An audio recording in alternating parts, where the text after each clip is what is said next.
Hi everyone, welcome back to my YouTube channel. So आज हम discuss करेंगे verb के बारे में। वर्ब क्या होती है?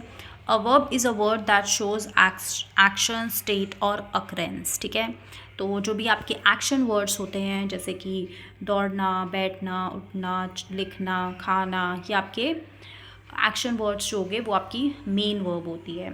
ठीक है, स्टेट और अकरेंस क्या होती है? अकरेंस जो होती है ना वो आपको शो करता है समथिंग हैपन्स और चेंजेस। ठीक है, और जो स्टेट होता है वो डिस्क्राइब करता है फीलिंग या पोजेशन के बारे में। जैसे ही इज़ हैप्पी, तो ये क्या है? आपका स्टेट वर्ब है।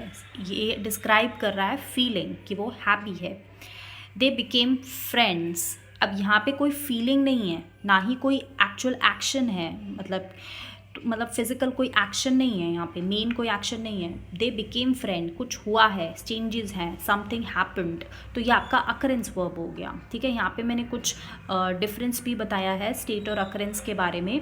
जैसे इनका मीनिंग हो गया कि स्टेट में आपको कंडीशन के बारे में पता चलता है, किसी के पोजेशन के बारे में, फीलिंग के बारे में, और अकरेंस में आपको पता चलता है समथिंग हैपेंड सम। ठीक है, और एक्शन, स्टेट में कोई एक्शन नहीं होता। अकरेंस में मतलब वैसे कोई मेन एक्शन नहीं है, लेकिन कुछ चेंजेस हुए हैं, तो इवेंट या चेंजेस आप बोल सकते हो कि हुआ है। ठीक है, एग्जाम्पल में होता है शी इज़ हैप्पी, यहाँ पे उसकी फीलिंग आप बता रहे हो। ये अकरेंस में आप बता रहे हो शी बिकेम हैप्पी। ठीक है, यहाँ पे आप मतलब कि चेंज जो हुआ है उसके अंदर, उसके बारे में बता रहे हो। ठीक है, कि वो खुश हो गई है। ठीक है, यहाँ पे कुछ एग्जांपल्स भी दिए हैं मैंने स्टेट और अकरेंस के बारे में।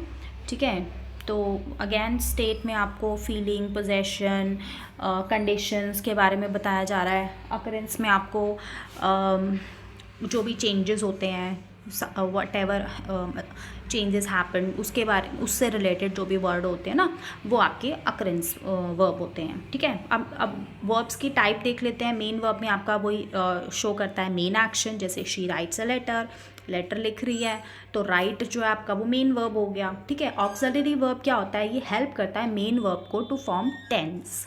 ठीक है, तो यहाँ पे जैसे एग्जाम्पल है she is writing a letter. ठीक है, तो वहाँ यहाँ पे क्या होगा?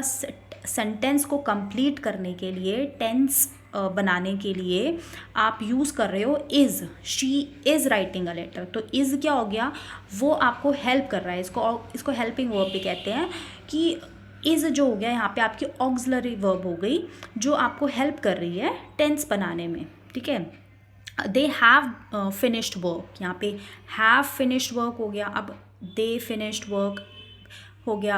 अगर आप लिखते हो तो वो भी चल जाएगा, बट एक कंप्लीट सेंटेंस बनाने के लिए, ग्रामेटिकली करेक्ट बनाने के लिए आप हैव ऑक्सिलरी वर्ब का यूज़ करोगे, तो वो आपका बनेगा दे हैव फिनिश्ड वर्क। ठीक है, मॉडल वर्ब क्या होता है? मॉडल वर्ब होता है ये पॉसिबिलिटी,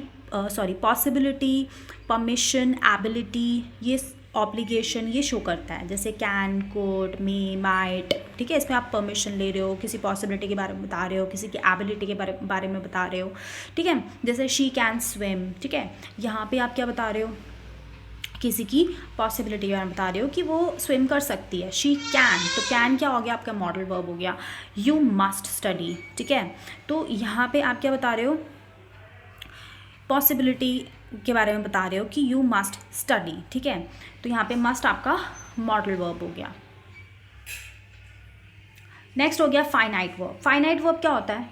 फाइनाइट वर्ब वो होते हैं जो चेंज होते, the verb that changes with subject और टेंस। ठीक है, सब्जेक्ट या टेंस के साथ जो वर्ब जो है वो चेंज हो जाते हैं ना, उसको हम फाइनाइट वर्ब कहते हैं। ठीक है, ये बहुत इम्पॉर्टेंट है, तो ध्यान से समझिएगा। जैसे कि यहाँ पे एग्जांपल दिया है आई प्ले, ही प्लेज। ठीक है, यहाँ पे क्या हुआ? सब्जेक्ट चेंज हुआ तो वर्ब भी चेंज हो गया। आई की जगह आपने ही करा तो प्ले की जगह प्लेज हो गया। आपका सब्जेक्ट चेंज होते ही वर्ब भी चेंज हो गया। तो इस तरह के जो वर्ब्स होते हैं ना, जो आपके सब्जेक्ट या टेंस चेंज होने पर चेंज हो रहे हैं, उसको हम फाइनाइट वर्ब कहते हैं। तो finite verb is the verb that makes a sentence complete. ठीक है, जैसे कि she is going to school. अब शी गोइंग टू स्कूल, तो ये क्या हो गया? गलत हो गया ना, समथिंग इज़ मिसिंग हेयर। तो यहाँ तो यहाँ पे क्या होगा, she is going to school, तो इज़ आपका जो है ना वो आपके सेंटेंस को कंप्लीट कर रहा है, तो यहाँ पे इज़ क्या हो गया, फाइनाइट वर्ब हो गया, ठीक है। अब क्या होता है नॉन फाइनाइट वर्ब। अब फाइनाइट और नॉन फाइनाइट में देखिए डिफरेंस क्या होता है कि जो नॉन फाइनाइट वर्ब होते हैं ना वो आपको non finite verb is a verb that is not the main verb of the sentence, ये मेन वर्ब नहीं होते हैं, ठीक है, तो इसलिए वो चेंज भी नहीं होते हैं टेंस के साथ, ठीक है।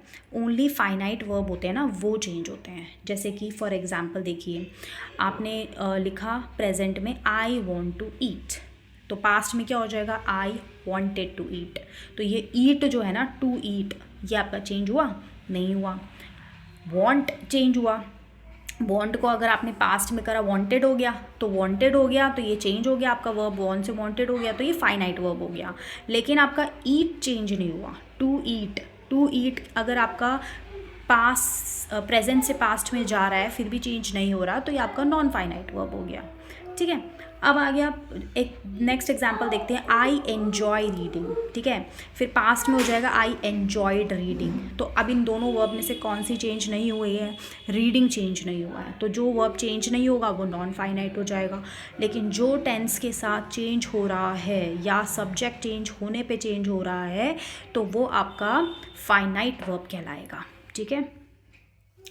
नेक्स्ट आता है आपका ट्रांजिटिव वर्ब, ठीक है, इसको चाहिए ऑब्जेक्ट, ठीक है, ऑब्जेक्ट चाहिए और इनट्रांजिटिव वर्ब को चाहिए ऑब्जेक्ट नहीं चाहिए। For example she reads a book, ठीक है, अब यहाँ पे क्या है बुक जो है ना वो ऑब्जेक्ट है, लेकिन इनट्रांजिटिव वर्ब में कोई ऑब्जेक्ट नहीं है, शी रन्स, तो ये आपका यहाँ पे कोई ऑब्जेक्ट नहीं है, सिर्फ सब्जेक्ट है और वर्ब है, ये आपका इनट्रांजिटिव वर्ब हो गया, इसमें इसको ऑब्जेक्ट नहीं चाहिए, ठीक है।